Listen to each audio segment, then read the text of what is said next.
Bonjour, 12 heures sur l'ensemble du réseau synchronisé de Sud FM Sen Radio. À la une de l'actualité de Sud Midi, encore 2 décès liés au coronavirus, 98 nouvelles contaminations. La progression des cas communautaires ne ralentit pas. Dakar, Touba, Ziguinchor enregistre également un cas communautaire. Déjà 145 morts pour plus de 7880 cas. Et l'abandon des gestes barrières un peu partout constate ce midi dans le transport. Les bus ne sont plus désinfectés alors que le Sénégal poursuit les discussions avec l'Union européenne sur la fermeture des frontières à cause de la pandémie. Horizon sans frontières plaide pour une réponse globale africaine. Vous entendrez Boubacar Sey dans cette édition. Et puis nous irons à Baranlire dans la zone des Palmiers à Ziguinchor en empruntant une route du Calvaire. Les habitants de cette localité estampillée zone rouge se sont fortement mobilisés pour réclamer des routes pour sortir de l'enclavement. Reportage de Ignace Ndeye à suivre dans cette édition. À suivre également la situation au Mali avec cette manifestation aujourd'hui à l'appel des leaders du mouvement du 5 juin. Ils continuent d'exiger le départ du président Ibrahim Boubacar Keïta. La rencontre entre les deux parties n'a rien donné entre la crise sécuritaire au nord et la crise politique à Bamako. Le Mali risque de s'enfoncer dans une situation chaotique. Bakary Samb sera notre invité, le directeur de Timbuktu Institut Alerte. Vous l'entendrez dans cette édition. La page culture avec Amadou Moustapha Dian, la revue de presse avec Ndeye Mariam Ndiaye pour compléter Sud Midi, mise en onde par Hassan Thioune. Bonjour à tous, merci de choisir Sen Radio pour vous informer. Sud Midi que nous démarrons avec le point quotidien sur la pandémie du coronavirus. Le Sénégal recense 2 nouveaux décès et 98 nouvelles contaminations dont 17 issues de la transmission communautaire. Au total, 7882 cas positifs depuis le début de la pandémie enregistrés, dont 145 décès et 2425 sous traitement. Les précisions du directeur de la prévention, Dr Mamadou Ndiaye. Sur 868 tests réalisés, 98 sont revenus positifs, soit un taux de positivité de 11,29%. Les cas positifs sont répartis comme suit. 81 cas contacts suivis par nos services, 17 cas issus de la transmission communautaire et répartis dans les localités suivantes. Rufisque en a 3, Touba 3, Mariste 2, Dakar Plateau 1, Diourbel 1, Liberté 6 1, Mbao 1, Ouakam 1, Patte d'Oie 1, Sangalkam 1, Ziguinchor 1 et Zone A 1. 142 patients hospitalisés ont été contrôlés négatifs et déclarés guéris. 38 cas graves sont pris en charge dans nos services de réanimation. 2 nouveaux décès liés à la COVID-19 ont été enregistrés dans nos services ce jeudi 9 juillet 2020. L'état des autres patients est resté stable. À ce jour, 7882 cas ont été déclarés positifs, dont 5311 guéris, 145 décédés et donc 2425 sous traitement.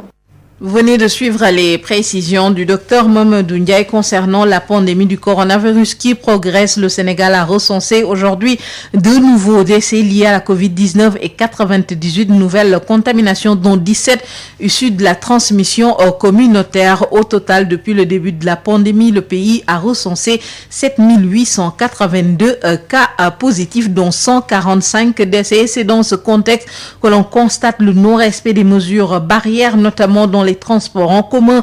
La désinfection des bus après chaque voyage n'est plus effectuée. Cette mesure a été abandonnée.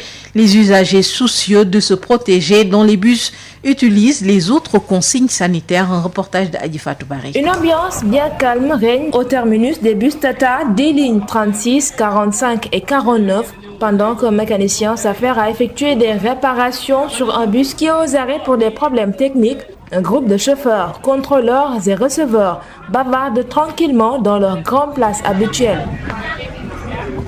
Sur place, pas l'ombre d'une seule personne chargée de nettoyer les bus. Aucun matériel de désinfection non plus ne traîne sur les lieux. Une interrogation qu'il ne fallait surtout pas poser, puisqu'en réalité, c'est la question qui fâche. D'accord. Seulement, ce chauffeur, lui, va prendre le contre-pied de ses autres collègues pour déplorer l'absence d'hygiène dans les bus en ce temps où le coronavirus prend des proportions inquiétantes dans le pays. Ces mesures ne sont pas toujours appliquées. Au début, on avait des jours, 1 ou 2 fois. On a nettoyé 1 ou 2 fois. Mais jusqu'à présent, on n'a plus nettoyé les bus. Notre interlocuteur de poursuivre sur les raisons de cette non-application des mesures d'hygiène qui avaient pourtant été prises tout au début de la crise sanitaire. Il n'y a pas de suivi. Et je pense que aussi, est-ce que c'est pas un moyen financier? Dans un autre terminus de bus Tata, le constat est le même. Les bus ne sont pas lavés ni de l'intérieur ni de l'extérieur, malgré la forte fréquentation des usagers. Au moment où le trafic semble avoir repris son cours normal, les masques et gels hydroalcooliques constituent désormais les seuls moyens de protection des usagers de ces moyens de transport en commun, alors que le respect de la distance sociale est bâti dans ces bus où toutes les places assises sont aujourd'hui occupées. Adi Fatou Barry, le Sénégal poursuit les concertations ce vendredi avec l'Union européenne concernant la fermeture des frontières dans le cadre de la lutte contre le coronavirus. Les deux parties poursuivent donc les concertations ce vendredi. Le président de Horizon Sans Frontières, Boubacar Seye, réagit. Il souhaite une réponse concertée globale de toute l'Afrique pour faire face à l'Union européenne. Boubacar Seye réagit au micro de Babacar Samb. Cette mesure de l'Union européenne est une attitude incohérente, à la limite discriminatoire face à l'Afrique. Cette interdiction, en effet, ne repose sur aucun critère objectif médical ou sanitaire. Elle traduit tout simplement une façon voilée de l'Europe d'agir contre l'immigration. Parce qu'objectivement, le virus a fait plus de dégâts en Europe que dans les pays dont les ressortissants sont interdits d'accès en Europe. Nous ne pouvons pas comprendre ni absoudre cette décision de l'Europe qui est tout simplement un projet basé sur le bannissement de l'Afrique dans sa forme la plus pernicieuse sous le couvert du coronavirus. La réponse des autorités est parfaitement compréhensible car le Sénégal, en tant que pays souverain, a le droit de s'opposer à une décision qui met en mal ses propres intérêts. Mais un seul pays ne peut pas malheureusement, de façon individuelle, lutter contre cette décision de l'Union européenne. C'est un problème qui interpelle la CEDEAO, l'Union africaine pour une réponse globale à l'échelle du continent, ne serait-ce que pour respecter un parallélisme des formes. La réaction du Sénégal risque d'être un coup d'épée dans l'eau. Et il ne faudrait pas que les autorités sénégalaises fassent le jeu de l'Union européenne qui cherche à diviser pour mieux régner. On ne peut pas négocier. L'Union européenne ne doit pas négocier avec le Sénégal. C'est l'Union africaine qui doit négocier avec l'Europe. L'Organisation internationale de l'aviation civile a son mot à dire parce que tout simplement aussi des conventions ont été signées entre les pays. Et ça, il faut les respecter. Aujourd'hui, je crois que l'opinion internationale doit se lever pour dire non à l'Europe afin que cette mesure soit supprimée. Vous avez parlé de la suppression de cette mesure et justement, le Sénégal et l'Union européenne poursuivent ce vendredi les concertations. Qu'est-ce que cela vous inspire? Écoutez, moi, je ne suis pas d'accord sur cette réunion-là. Je ne sais pas si on peut l'appeler ainsi. Aujourd'hui, je crois que l'attitude du Sénégal, le président de la République du Sénégal devrait convoquer le plus rapidement possible une réunion africaine. Aujourd'hui, c'est le Sénégal. Après le Sénégal, ils vont choisir la Côte d'Ivoire. Moi, je dis non. Boubacar Seye de Horizon Sans Frontières au micro de Babacar Samb. Direction le sud du pays, direction Baranlir dans la zone des Palmiers, longtemps estampillée zone rouge. La localité réclame des routes et d'autres infrastructures de base. Les populations dont l'élan de paix plaident pour la réalisation d'infrastructures routières pour sortir de l'enclavement. Les habitants se sont fortement mobilisés dans la zone pour évoquer leur triste sort. Ignace Ndeye. L'accès dans ce village de Baranlir est des plus difficiles difficile en ce moment. Une route du calvaire et une vallée de toutes les difficultés témoignent de l'enclavement dont souffrent les populations de cette localité du département de Bignona.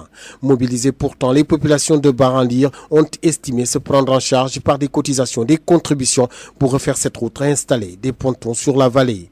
Mais ces efforts risquent d'être annihilés par les pluies, d'où le plaidoyer fort de ces populations de Baranlir mobilisées hier dans la zone.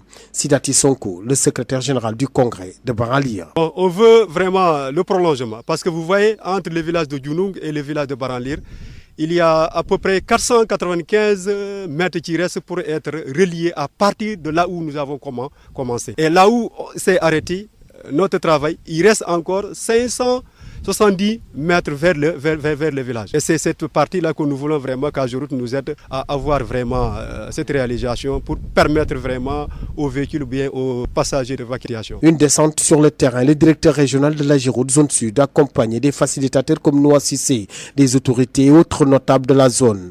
Le directeur de l'Ageroute a pu s'enquérir de l'acuité de la situation.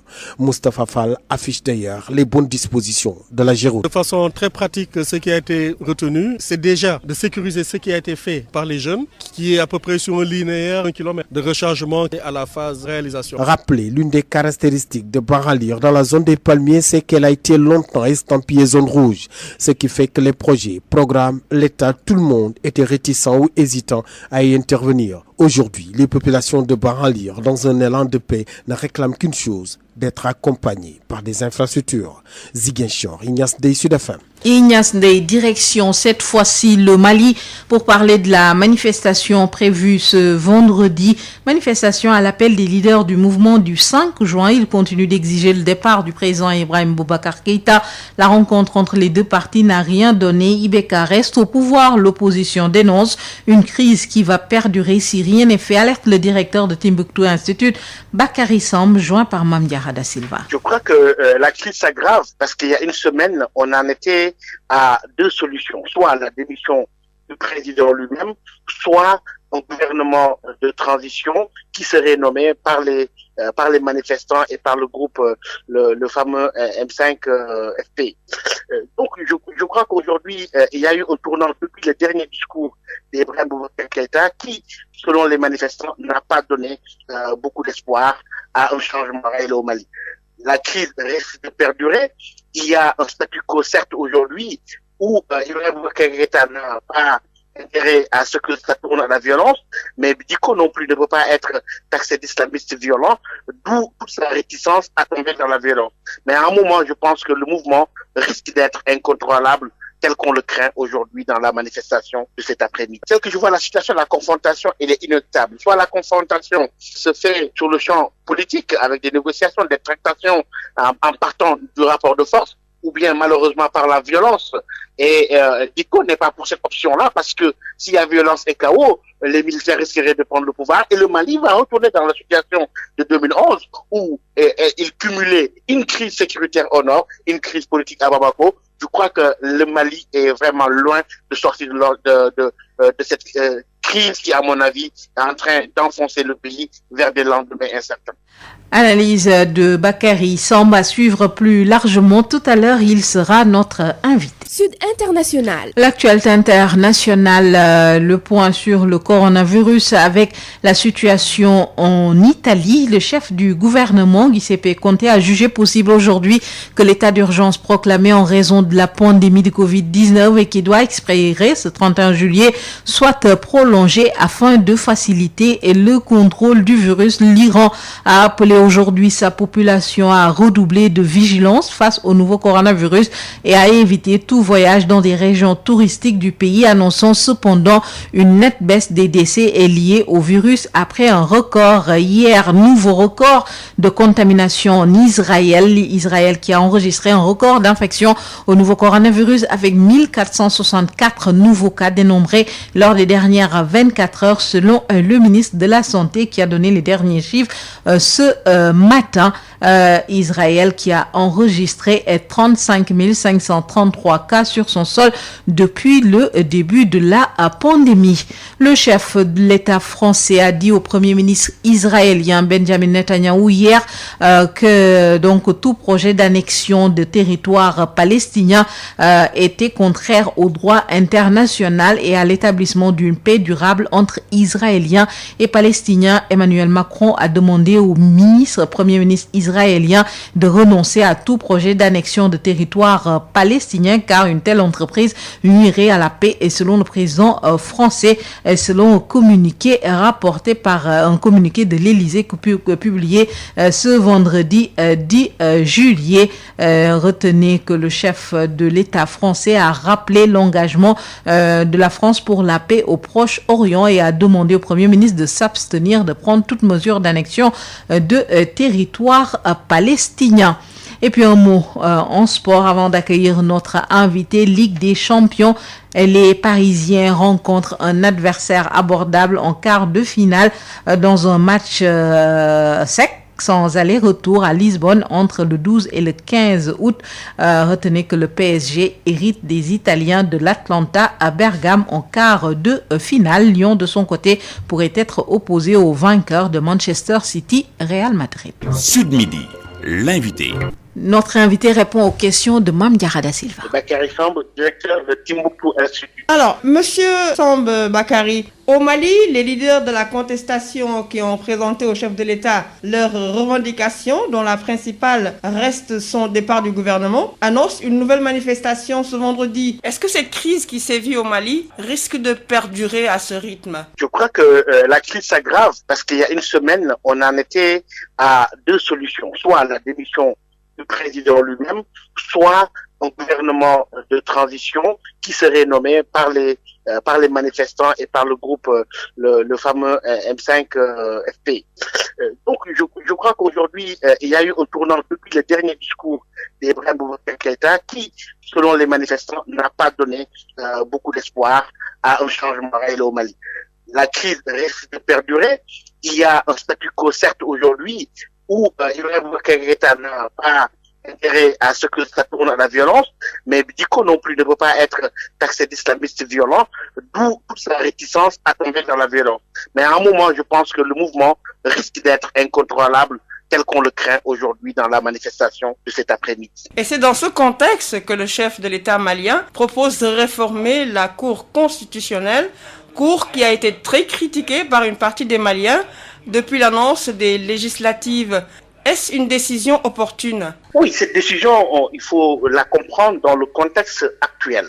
Dans le contexte actuel, Diko et ses soutiens demandaient complètement la dissolution de cette Cour constitutionnelle avec la non-reconnaissance des résultats des législatives dernières qui ont été organisées dans un contexte particulier.